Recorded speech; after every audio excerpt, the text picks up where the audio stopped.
Hi Chris, Phil Beever here at the Wilderness Club. Just want to recap on what we worked on today. So this is your first swing of the day on the left. We can see here the very first movement is your hands are going away from you and they're staying quite rigid. So we can see this shaft here. There's no sort of hinge at all, and the club head is too far in front of your body. So the first thing we worked on was trying to get that left arm to go a little bit more across, so we can see on the right, but allow them hands to hinge and let the club go up. So we can see now, look at the difference of this position here. We've got the shaft now hinging through the right forearm. And if we just draw a line through that shaft, we can see it's pointing just that side of the ball, the right-hand side. You know that we want to get that shaft more in that line there. So just work on that for me when you're away, but massive improvement there, Chris. From this position here, because the club, look at the shaft there, it's cutting through your face there. The club's going up too vertical, so that left arm's too steep. We can see too much here of your right shoulder. I want to see that covered. So with this new set, it allowed the left arm to go a little bit flatter, and we can see there, look at the difference there. It's a fantastic position there. Got left arm and club form one complete straight line.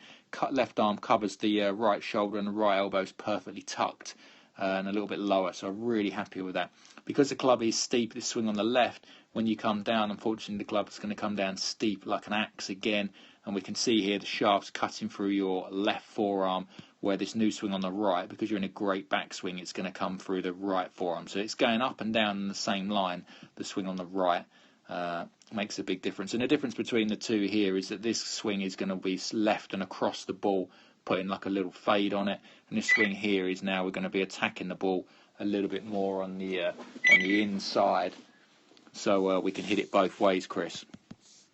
So get rid of these lines. This swing on the left here, we can see the shaft is the wrong side of the ball, coming into impact very, very static here, no clearance with the body, and we're trying to sort of save it with the hands. Club face here is a little open, and that's your dispersion. You hit a couple in here, beginning, couple over here, and it's just too wide, that dispersion, and because you haven't got enough time to play, we need to get it tight.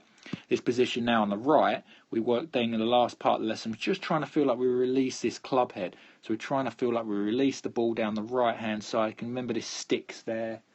We've got that stick in that position there, and we wanted to start the ball right at the stick and draw it back. And then we're just trying to feel like we release the hands to do that. And already we can see there the club face is closing. And when we come up to here, we can see the club face now is definitely pointing left, where this one's still pointing that way. So done a really good job today, Chris. Really impressed. Massive difference in the swing. Swing on the left, way too upright and steep, which you worked on your last lesson. And this swing here on the right is much more rounded and biomechanically correct. So really happy the way things are going, and I look forward to seeing you next.